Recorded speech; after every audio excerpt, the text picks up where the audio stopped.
All right, let's do this. Thankfully, I got some sleep last night, and so now I'm well rested and ready for this. And I'm sorry for the little bit of delay. Apparently, some of my overlays got jacked up overnight because I didn't let my computer sleep.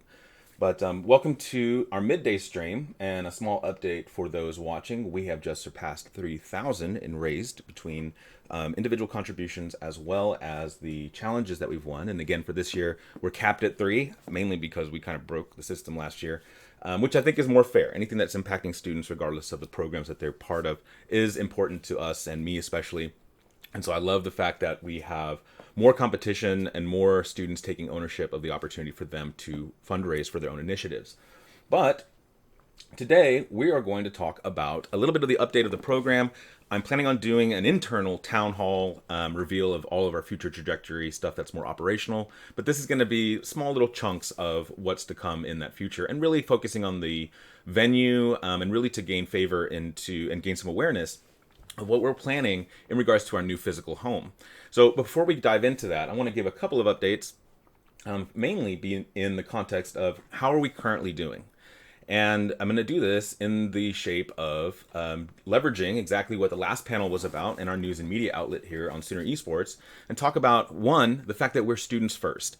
A lot of people define this topic as being more about just playing video games and then often have the fallacies of students that or anyone that's playing games excessively or more than usual or even outwardly claiming that they're one a gamer oftentimes are non-contributors in education or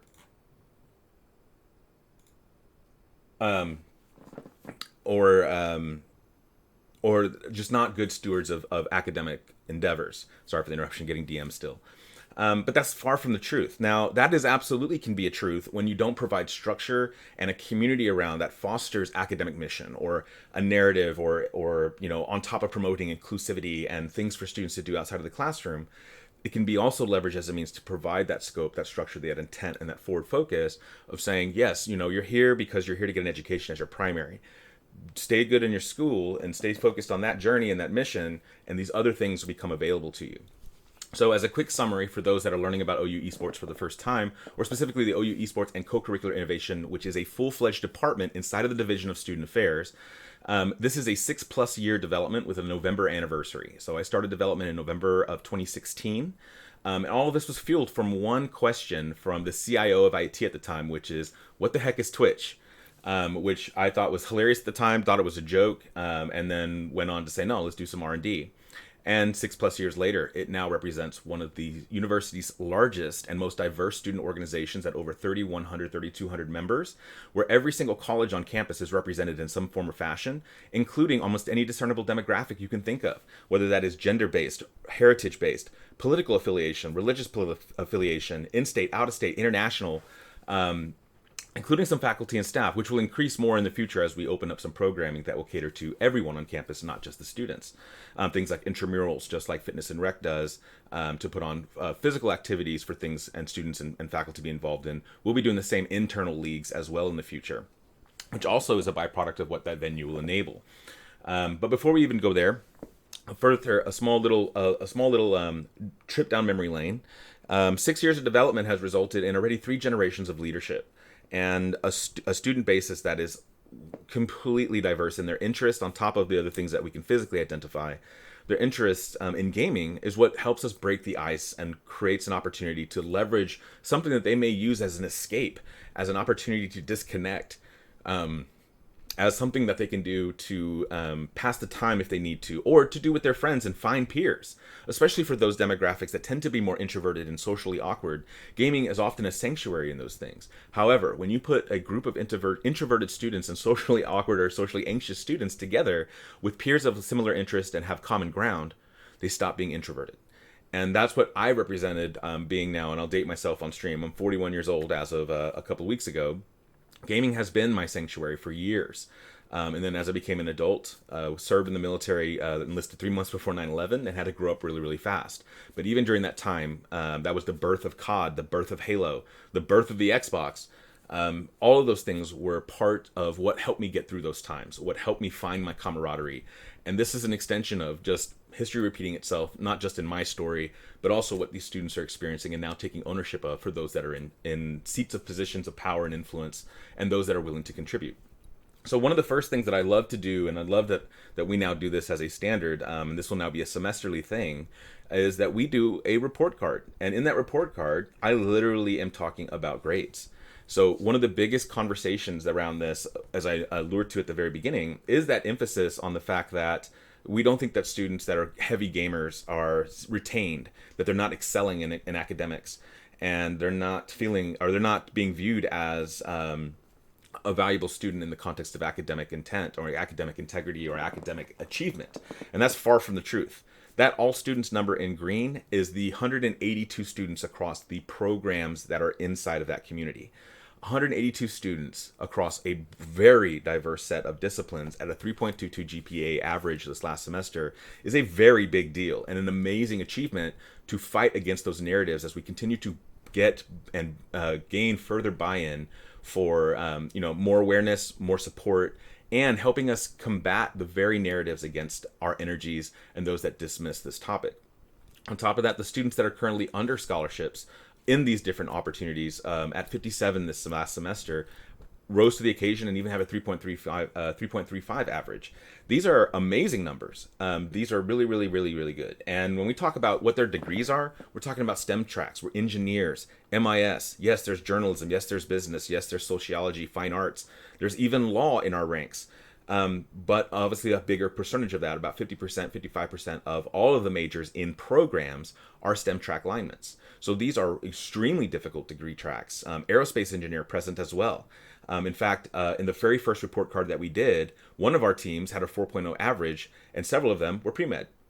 So this shows that when you provide structure, you provide a place and a showcase for students to excel, and you cater to those interests and those opportunities, this creates an opportunity or a scenario and an explanation where we get exactly what we're after and proving the point that yes, you can be gaming and yes, you can play some ridiculous amounts of hours sometimes doing these things, but you're absolutely an active contributor. You're absolutely on top of your missions and your goals. And that's one of the biggest important keynote narratives that we need to keep doubling down on. And we want to share with anybody who's just learning about OU Esports and in its intents from this point forward. But I do want to show one other thing. When we talk about what we do inside of OU ECCI, we're talking about an entire ecosystem of supporting what the pro sectors or industry sectors would look like, meaning we have our own division of storytellers, which you just saw a panel about as they conversed and shared who they are and their culture and also what they value and how they look at things. But they're the ones that are the ESPNs.coms, the sports section of the New York Times. They're doing that function. The production division, who was doing some shoutcasting and some fun play earlier, we did a full production last night for the Korean Student Association for their K-Night performance in Meacham Auditorium in the Union. But it's the same skill sets, whether it's on an interactive platform like Twitch or on a television station. Understanding scene switching, understanding timing, understanding infographics, managing an interactive community and text chat are all key components of what we specialize in and what our culture has developed when the rest of the world in the earlier days dismissed it as a topic and the culture built its own pathways. The whole purpose of things like YouTube are the very, very kind of professional statement towards those powers that be when YouTube became a thing against those cable companies that was holding the keys on all forms of live media.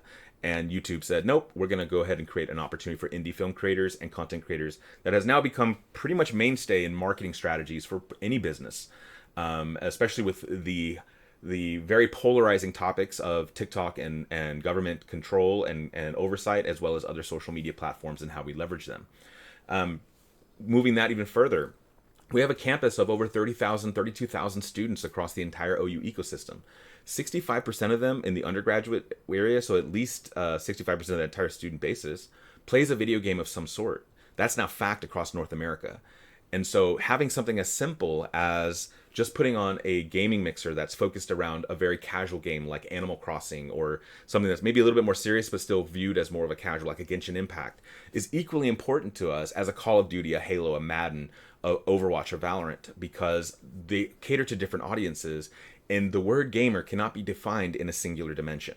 Gamers come from different backgrounds, different socioeconomic statuses, what they're playing on, what games they have an affinity are. You know, you have anime style games, you have first person shooters, you have sports titles. all of those could be labeled as gamers, but the reality is it's just as diverse as the word human. It's a different breadth, a different stroke, different reasons why you get into certain platforms, games, and emphases. So it's important to share that narrative as we open up the spectrum of what gamers truly are and who they are, and what we really value, and why we do what we do.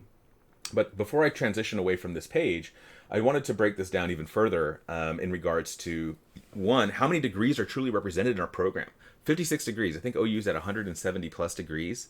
That's a pretty big percentage of representation, veteran representation, and the fact that we do have 4.0 students, and honestly a ton of 3.0 and up students. This is a big deal in regards to, again, advocating for the fact that we are absolutely contributing students, and the context of we are achieving what we set out to do. Now, the last portion that I'm going to break down here is the actual intercollegiate pillar, and I'm going to bring it down to this window right here. And the reason that I wanted to share this specifically was because this is the component that is labeled as the hardcore gamers. These are the ones that are competing, that are representing the university on the same way that we would represent in traditional sports. And I'm sorry, I'm squeezing the website a little bit so that the numbers look a little odd. But the point is you have teams in here that have 11 people on their roster with 3.0s and above, 10 with 3.22s, in game titles that are often looked as negative aspects. So this is also, again, a statement that is factual. This is student performance, and this is us showcasing exactly what we're capable of as students, on top of performing and representing the University of Oklahoma on a national and continental and even global stage in certain competitions. And we compete as a point of context for everyone that's watching, and again, not familiar with the Moog speeches and introductions. When I started in 2016 developing OU's program, we had less than 25 universities of any institutional support, meaning there was a dedicated staffer, there was a high-intensity student organization that was gaining departmental support, or a full-on department. And there was less than 25. And now in 2023, there are now over 400 that meet that criteria. And sure, there's variations between that. There are that are full departmentalized. There are that are full departmentalized with full scholarships with venues. There are some that offer curriculum. There's some that don't. But the point is you have 400 active universities now developing this topic. It is well past the idea of a fad, a trend, and absolutely is a strategic arm and an intent of any university that takes it seriously. As, again, 65% of all incoming freshmen play a video game of some sort. I can't name another topic where 65% of any student population does the same thing aside from eating and sleeping. And so that's important to note, the strategic value of what this represents, and why when I move to the venue, why I'm laying this foundation first, because the need for a physical home and everything that will spawn from it is extremely critical to the lifeblood of this, but also to stay competitive as a university. And then when we move into the SEC in 1 year, that adds another layer. We have schools like Ole Miss, Texas A&M that are putting in some serious energy into this, as well as UT, who's already got their first venue in the Union, and they're building their second venue as well. And even in the Big 12, Kansas State, Oklahoma State, all have venue spaces, despite the variation of how their programs are structured, or if there's programs at all. So it's important to note that we are absolutely in the game, but there is tons more to achieve in this game. So I'm going to move back to myself and my face really quickly and get one quick update on seeing what is going on in here. And then we'll transition into venue here in a second. And let me bring up this.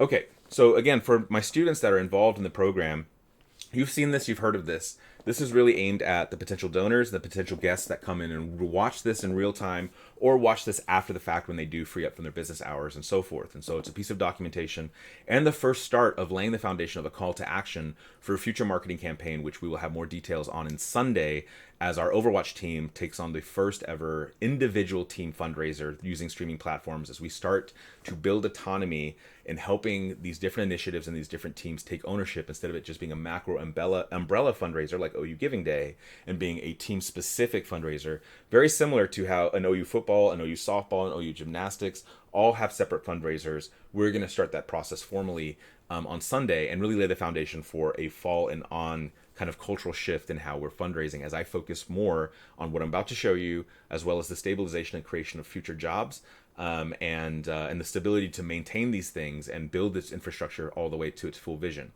And so that leads me to the last point I want to make before I dive into venue and consume the rest of this stream, which is that everything that we built from the very beginning in 2016, 2017, when we met the first students and founded the student org of Esports Association at the University of Oklahoma, which I'm rocking that founder shirt still, was that everything that we wanted to do had to come from three goals. The first was, what did students want to do? Getting students motivated to do something is always a challenge, just like in any person. Let me not knock that down to students. But students struggle with reading emails, they struggle with looking at bulletin boards, and so it's hard to get their attention. So the better strategy that I approached at in the very beginning was asking them more like, what would you rather like to do? And it became a program that focused around 6 different pillars of intent. The first one being leadership, which if you've watched our stream throughout the day, you've seen members of our leadership take different ownership of different areas, as well as streaming as a leadership team right after my introduction at midnight today. But they're the heads of the other 5 pillars that we'll talk about. The second pillar, the most important pillar that we do, is community. It is the tip of the sword in regards to taking care of that 3,200 student member campus or student campus, and trying to find programming that caters to everyone, where there is a place setting, there is a table, a seat for everyone at the table, a place setting for everyone at the table, and then a menu that caters to everyone's palate. And that last portion is the hardest challenge when trying to unify such a very diverse pool of gamers. And that's really what the community pillar is about. So the community pillar focuses on putting things on like back to school events, end of year events, watch parties for different esports events that are in the pro side and global competition. Putting on tournaments, and in the future, I mentioned already, intramurals are on the pipeline of putting on leagues inside of the campus. Alumni activations in the future. We're about to also do a spring game activation for the second year, where we're just doing fan engagement in Madden with our Madden coach Jay Tran, and then looking at tailgating activations and stuff, and you'll see why that's significant when you see where our location is. But looking at tailgate activations and partnerships with things like NIL and with the SEC, and knowing how those fans of those schools absolutely travel well before game times on Saturdays, that gives us an opportunity to capitalize on that for revenue generation, sustainment, and other fun activities to bring to the campus to host our guests before we decimate them inside of the Palace on the Prairie.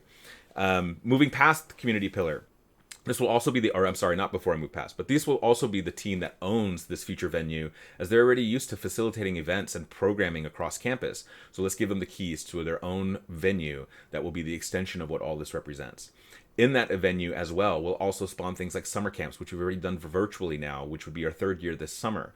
But that means that we can convert into physical camps and have college experience summer camps, just like athletics does, or cheerleading camps, or band camps, or any other academic component summer camps. This also means that we will be looking at housing arrangements, which I will talk about once we actually look at the venue here in a second. But it also means that we now have a physical opportunity on campus that not only will personify a grassroots energy that has formalized it to the point of real estate, but also making a statement that says we will help develop the pipeline of youth in this topic. We will also help develop the pathway of career placement and workforce placement through exposing students to the opportunity of using something that helps breaks the ice with them, and helps them fortify and learn those skill sets of whether it's communication, whether it's logistics, whether it's team development, competition, real-time communications. All these things are byproducts of just being organically aligned in our developments, and will not stop ever, because those will be natural byproducts. Moving past community, we have our news and media division focused on what you just saw. They are our storytellers. They tell who we are, and I definitely encourage, if you're again learning about this for the first time, head over to sooneresports.org and look at some of the articles. These are written by students. This is ownership taken by our community to tell who we are and share what we value. Past that, the production division puts on our live streams. For those that are familiar with the athletics world, this is our version of Sooner Vision. This is our ability to do live stream productions with narration, color casting, play-by-play, analytical review in real time, understanding vocal inclination, which is very similar to some of the things that we teach inside of creative media production degrees in the College of Journalism. I also teach a practicum now that teaches live stream production, doing this very simple thing that you're watching right now, building the overlays, understanding how to use text, bring in different media formats, and then also create live interaction. Past that, the streaming entertainment division, which is the coordinator of OU Giving Day, as part of their responsibility, is to coordinate the ability to create gamers that are focused more on that influencer style of media and brand ambassadorship. So we see a lot more live stream platforms, whether they're the individual brand or an extension of a brand, that often draw sponsorships from that regard as well. But they are more focused on the community side of it. So this could look like something like playing old retro games and watching people be a part of it, or opening a community lobby and saying, come play games with us. Our very first stream that we ever proposed and did was a cooking show bringing video game food to life. So what did food from Skyrim, World of Warcraft, League of Legends look like, taste like, smell like, anime, these types of things. And it landed us partnership in Twitch pretty much after that first stream. And we currently, as far as I can tell and are aware of, have the only licensed stream for the University of Oklahoma on Twitch as a partner channel. And we've had that since 2018. And then the final pillar, the final component, which you will see production for our streams and panels for tonight from the coaches aspect and the players aspect, is our intercollegiate esports competition division, which is very similar to intercollegiate athletics, which is the formal arm of us competing on a national stage. And right now we currently develop 16 different titles, games, or sports as an equivalent of comparison. And inside of those, we have multiple rosters. So I think currently we're over 20. With every single one of those 6 pillars. And the purpose of OU Giving Day today is that they are all scholarship enabled, and they will eventually evolve into student employees, GAs, and then full-time employment as we build the entire ecosystem org chart and everything into a formidable department with full execution and autonomy and sustainment. So that is the one milestone I did want to highlight this year, is that this year we had our first student that is currently under payroll, and in the next semester, next school year, I will actually be hiring 2 graduate assistants to bring in that, as hopefully this next year of strategy and fundraising, this venue, the fundraising and capital project that will go with that, will also start to create actual full-time FTE positions shortly after that, if not immediately after that. And then that will continue to grow more GAs, more undergrad representation on top of the scholarships that OU Giving Day goes to. So that's what you're truly supporting today, is the support of impact directly to students, as I focus on other things in regards to venue development and operations. OU Giving Day, and the reason that you're seeing our students more than anything today, is because they need to start taking more ownership of building that scholarship component while I work on those parts. And then once those parts are done, I'm purely on scholarships to help, further incentivize a student journey. So we're looking at Google Maps, and I'm going to just give you context for those that are familiar with OU's campus and those that are not. Everyone that is familiar with OU's campus is absolutely familiar with the Palace on the Prairie, which is our football stadium, and is currently, I think, getting another set of renovation as we get SCC ready, as we move in the 2024-2025 school year into the SEC formally and 1 year early. But if we move down the street, which is known as Jenkins, we have at the bottom of it, Lloyd Noble, which oftentimes during game days, people will park at and they'll walk up Jenkins or cart up Jenkins to get to that stadium. That is on average 40,000 to 50,000 foot traffic every home game that's sold out. And the SEC, that'll be more. Even though, regardless of the capacity of stadium, tailgaters and things like this will still park down here and then move up that chain. Also for landmarks, you have the baseball stadium right north of Lloyd Noble, the Loves Field, which is already marked on Google. That's hilarious. Next to the gymnastics center, this plot of ground right now is already broken, and that is the new Love softball stadium for our amazing softball team. And then right north of that is the current softball complex. And in between, where my little red dot is, from Palace on the Prairie to Lloyd Noble, is Cross Village. Now, Cross Village is a shortly over 3+ residential complex dorms that OU has taken full ownership of as last spring. In tandem with us now renovating and tearing down our very, very well-seasoned towers dorms that are a little bit further northwest of here. These 3 complexes are now slated for demolition and rebuild. And so this strategically was timed in how we took ownership of Cross Village in anticipation of the influx and the loss of dorm spaces as they continue to build that up. So this is where our complex is going. And if you want to look at it, it's obviously a symmetrical 4-building complex. Inside of this is Cross A from left to right, Cross A, Cross B, Cross C, and Cross D. Now, this original development was designed to be more luxury living on campus as a what's called a 3PP or a 3P development, which is private public partnership. And some of the ideas inside of this was to create some more higher food options and a little bit more luxury apartment on top of some other amenities. And long story short, OU ended up buying it back completely and kind of breaking that 3P partnership, and now exclusively owns it. So in buildings A and C facing ASP, there is an entire wall of restaurants, anything from Americana to allergy sensitive and gluten free sandwich bars. There's even a full market in there that now serves things like sushi and has just real quick pickups, things like chips and pre-made sandwiches and stuff like this. And it's been a nice addition. Now this, by the Board of Regents when they bought this, also mandated that this will be incoming freshman housing only, which will be a challenge for us, and I'll explain why in the future in here in a second. But it's important to note what this building represents, as it is absolutely adjacent to the rest of the living quarters on campus. It is the current newest living space on campus until those dorms get renovated, and it is also the most expensive living place on campus. So facing Jenkins, I'm going to come down to a street view, and we'll switch over to this. And I'm going to pan over. So this is what Cross looks like if you haven't been to this portion of campus or never to campus. And it also came with its own brand new garage. Now, Cross B, which is currently this front northeastern building on the corner of 4th and Asp, or 4th and Jenkins. And if I look down here, that's the football stadium. And you can't see it because there's a little hill, but down there is the softball stadium and Lloyd Noble. Our venue is the entire first floor of Cross Building B. So this side, facing Jenkins, facing all 40,000 plus 50,000 of that foot traffic, is our future home.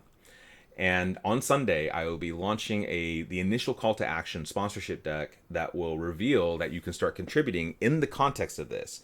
Reason that I'm separating that on a Sunday thing is that OU Giving Day needs to be focused on student scholarship. That next portion, while it still has scholarship ties to it, will also be the start of the call of action of starting to fund this location. Now, this space has already been approved for our utilization, and we're now in the process with architecture services to build it out. And so I'm not going to speak too heavily on timelines as they're still being vetted. But the intention is that this fall, something will live in there in some capacity that will enable, and I will reveal a little bit more once we tour through it. But anyway, so again, just to walk around this building is, again, pretty brand new. There's the front of Cross B. My office currently is housed in here. If you walk in here, take a left in office 121, but the primary entrance of our venue would be these double doors facing out. Now, as a context of what was in here before our time of consumption, again, these are pretty brand new buildings. This primary first double doors that you saw from, let's switch the street view again. These double doors right here in the middle of the building facing Jenkins was previously a Lululemon store that lasted maybe a semester. Next to it, these windows right here is an RA apartment, and then further down is a clinic as an extension of our Goddard Health Services on campus.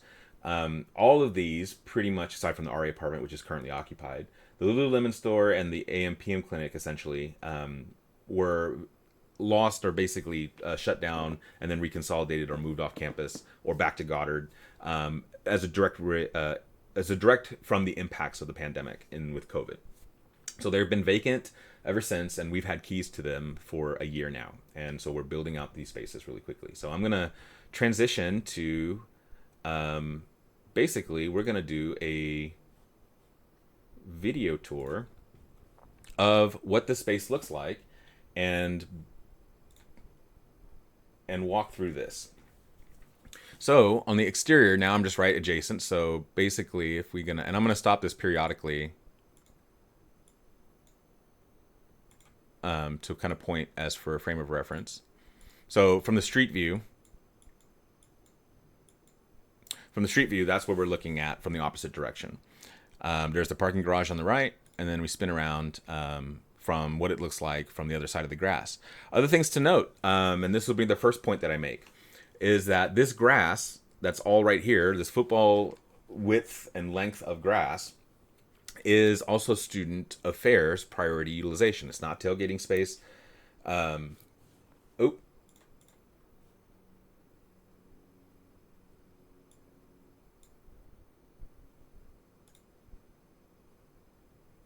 Thank you, Brandon. My bad. Forgot to transition. It's too much going on today. Thank you, Brandon. But essentially, the plot of the viewpoint that you're looking at is from the double doors, facing the street view that I had on the Google Maps prior to that. And so then we'll continue to play through this. But the first thing to note is this plot of grass, this entirety of this plot of grass is also student affairs priority grass. And so that means that as an extension of student affairs, this is also an extension of grass that I will be able to leverage for strategic needs as needed. That is a pretty large plot of grass. And again, that's Jenkins, 40,000, 50,000 foot traffic. So when we talk about football home games, this is a tailgating activation for us. This could be a Madden tournament to see who has the best fans in Madden in the future college football title, because we'll more than likely shift almost exclusively to that, or a hybrid between the two. Who has the best fans from Alabama? Who has the best fans from OU? Hosted it in our venue as well as on this grass, if it's and then in the venue if it's inclement weather. An ability to leverage NIL deals, put on the production, run a bracket, find sponsors for prize pools, run a bracket to find out who has the best fans on each side, NIL in the quarterbacks, running backs, wide receivers, or whatever. You get some FaceTime with their best Madden player, college football fan, and then face off to find out who has the best actual fan between both universities in that topic. Just one example of how we can leverage this space.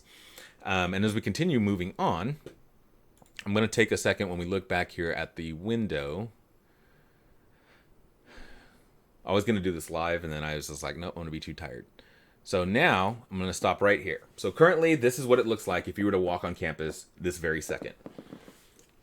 So this would be the main entrance of that future venue. And thanks. This would be the future home, or this will be the main entrance of the future venue. Now, this is going to be segmented into two kind of different sides. And I am going to show a floor plan at the end. Not a floor plan, but the blueprints of the current spaces, as I can't quite share the floor plan just yet. But I can at least talk through it. So as we look at this, the first thing that I want to note on this is that above this space is, and I don't remember if I pan or not, but let's see if I do.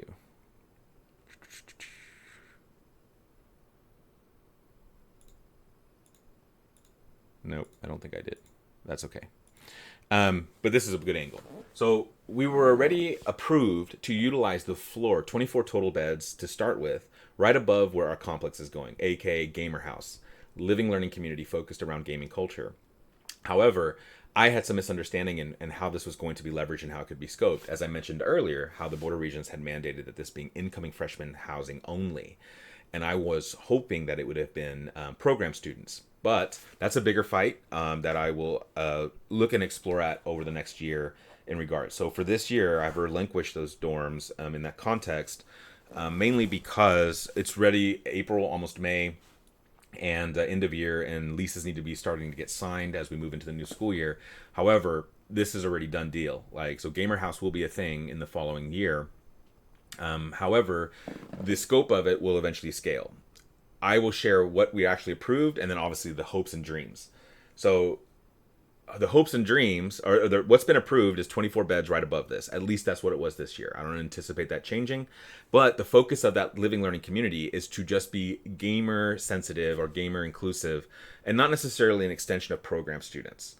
So it's more of, let's make sure that incoming freshmen, regardless of where they came from or how they were recruited, have a place of common interest. And because of our community pillar, we would look at aligning an RA that would be that floor's RA, and then also already be connected into our program, aka venue operations, event planning, and so forth, which would then further bolster the growth of that.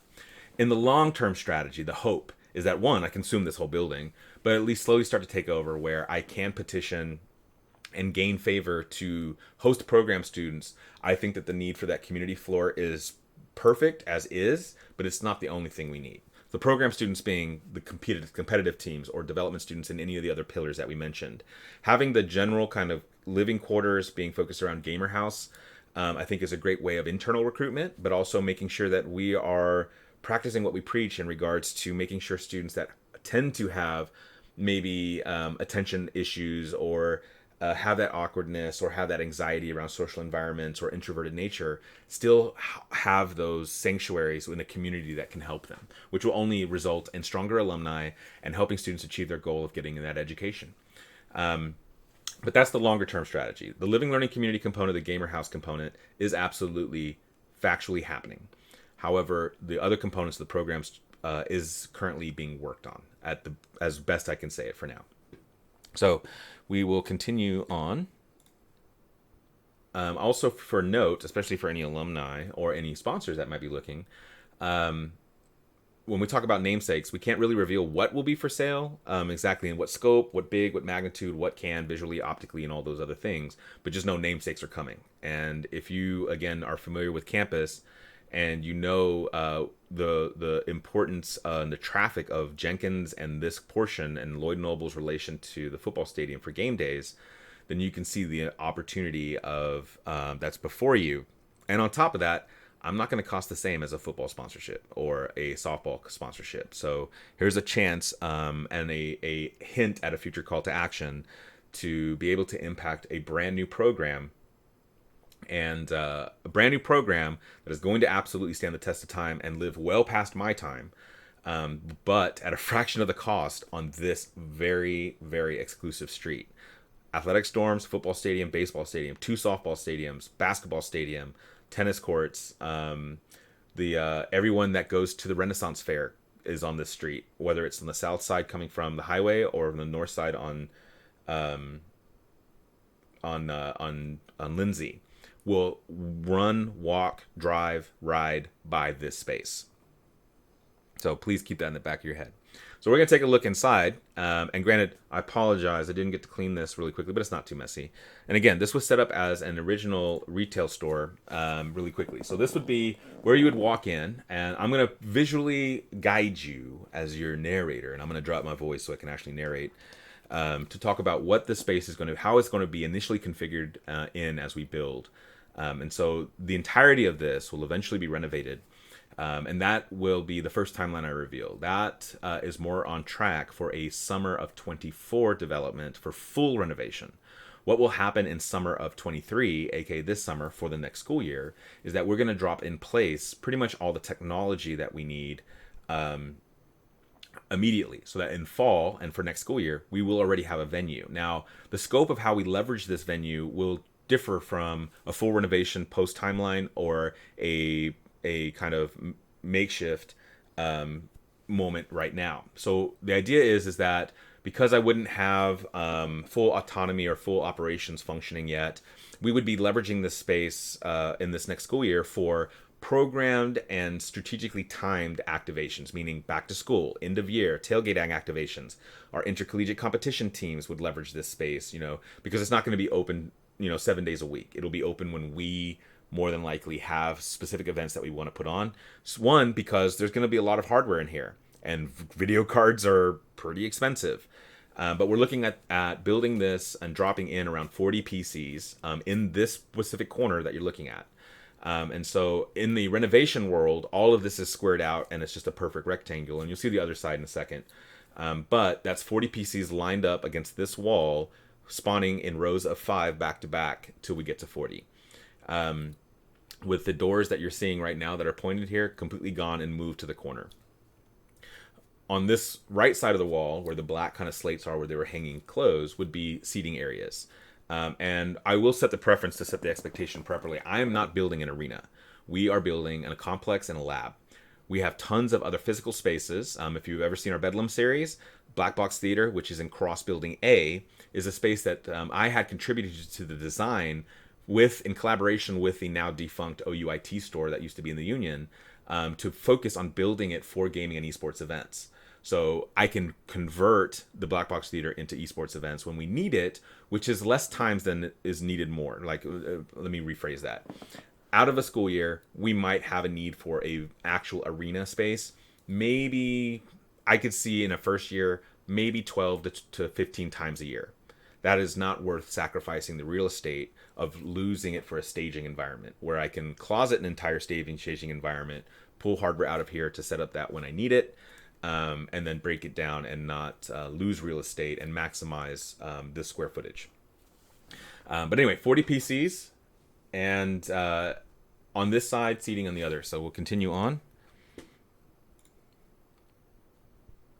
And also as a heads up, if you ever go into this space or if you've seen it, the acoustics in it are pretty bad, but we will resolve that with sound dampening and so forth. On the left side of this space, that corner square, which is currently an office with just false walls, will be again squared out. Everything will be squared out, so it's a perfect rectangle. But that corner of the wall will be iRacing. We'll focus on iRacing in VR as well as console representation, and that way, again, we're making sure that we are catering to a large portion of students. But the news and media panel earlier talked about VR being thing, and we've been wanting to get into VR esports for a long time. But VR is an opportunity. We've run Beat Saber tournaments for campus already, but this will allow us to do it with our own space, on top of collaboration with partners across campus, like the library or architecture, who also have VR setups and can do kind of a grudge match internally as an intramural league. Other things that we can do. Obviously, consoles are just as important as PCs to me and us. Making sure that we have consoles on hand and so forth are important. So I'm not going to spend more time on the main venue, but the idea is that in a next school year capacity, this is a program space that we will leverage at strategic timing. In a full renovation timeframe, aka fall 24, this is an open 7 days a week, just like a gym, available to the community of the university and the members of the OU Gaming Club. And so that's the difference between the two worlds.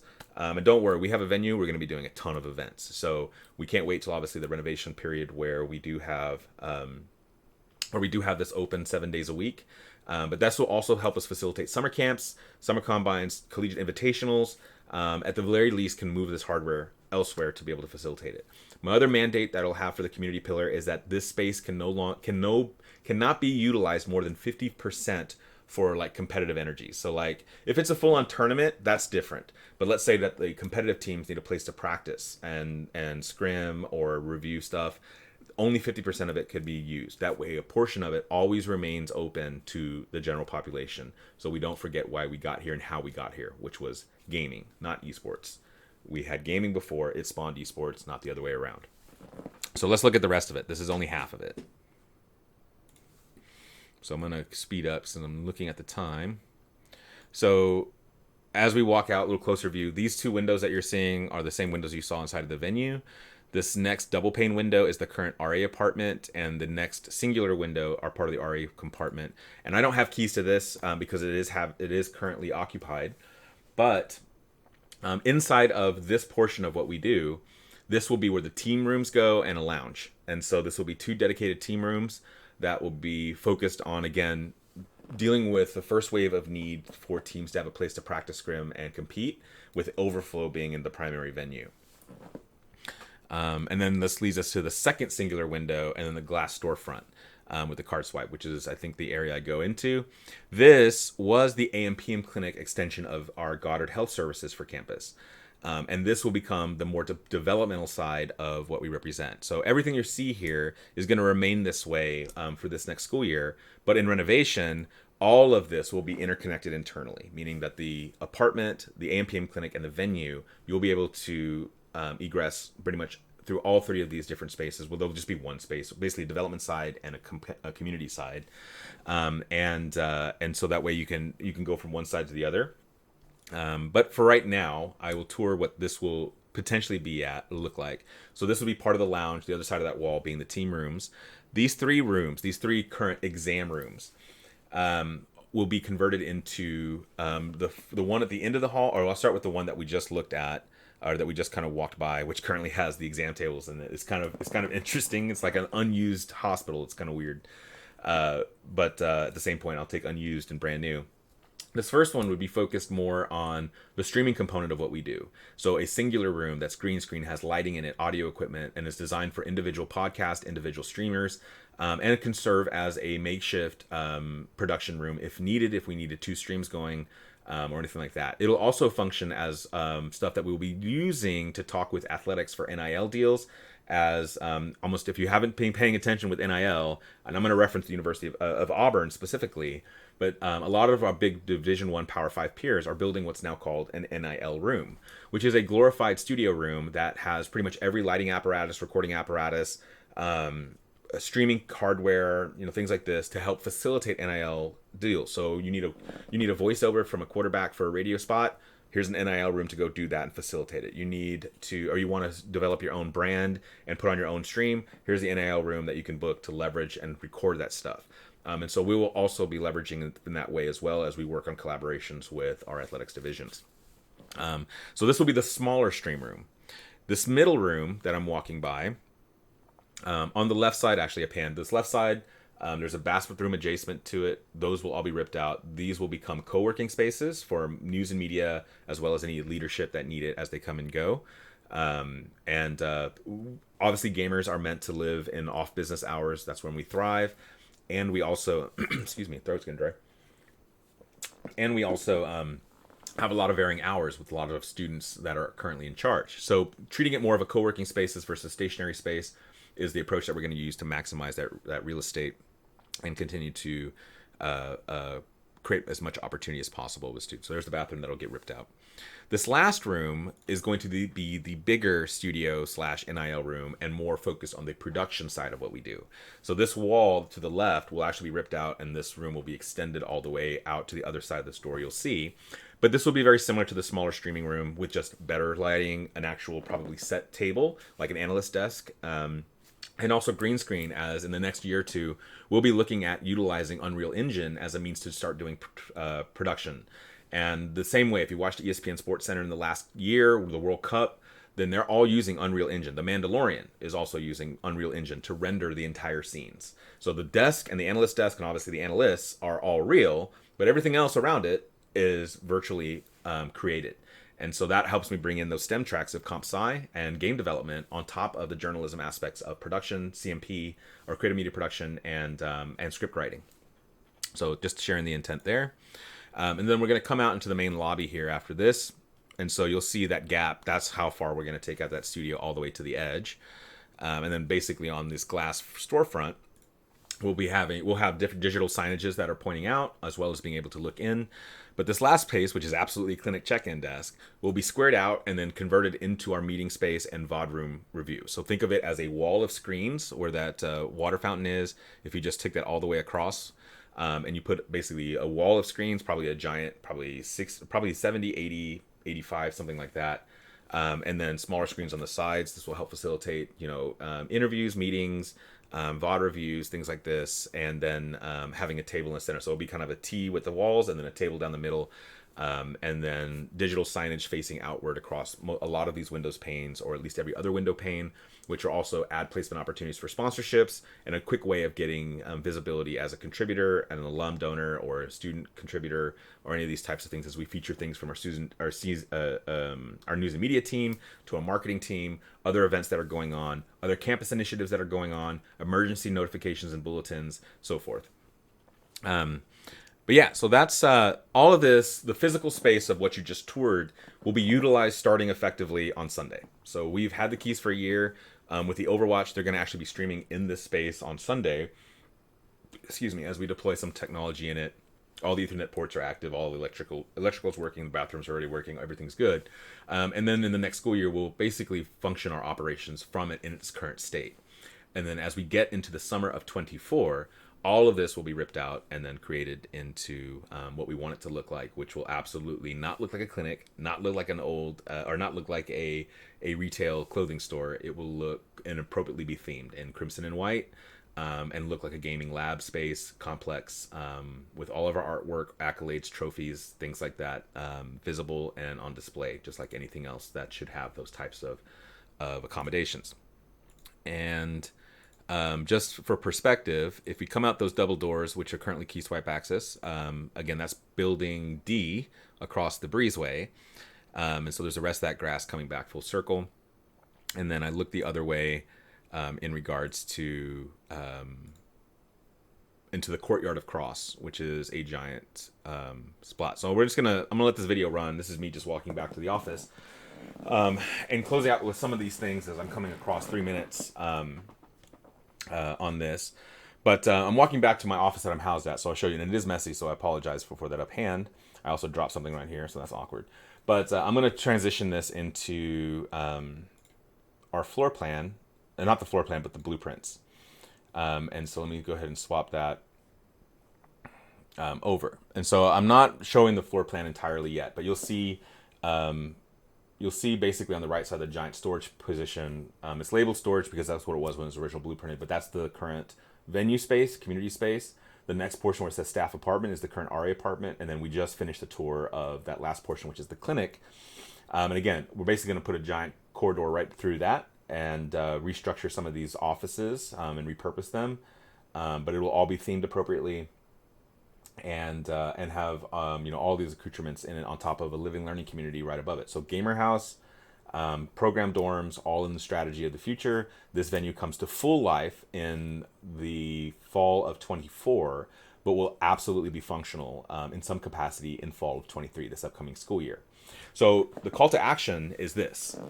Now, what the timeline is that in June, this will go to the Board of Regents for for approvals for namesakes, and then we will open up I'm going to basically post on Sunday and kind of slightly refreshed Give and Connect page on our websites, and then also post the sponsorship deck that can be circulated to everybody and anybody.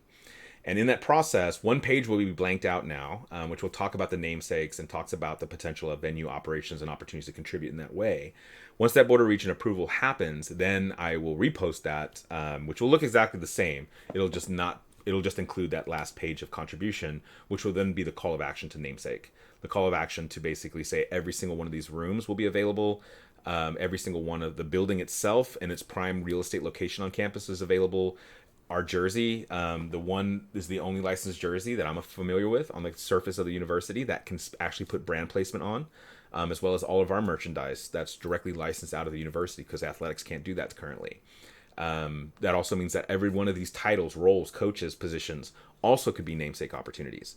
And this also means summer camp namesakes. All these types of things will then be available and open to help us bring this to life, but not only just bring it to life, create the lifeblood that will keep it here forever. So on that note, I'm going to close off stream right at 11:59. I did a good job. But I am not paying attention to who's coming after me.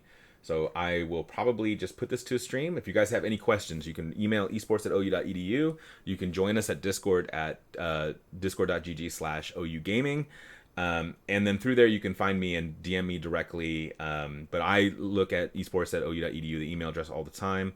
And so I'm absolutely available for questions, thoughts, and honestly, if you're interested about namesakes in the future, you can express that interest now, because as we're lining this up, obviously we're going to need that Rolodex anyway of people that we want to tap the shoulders of.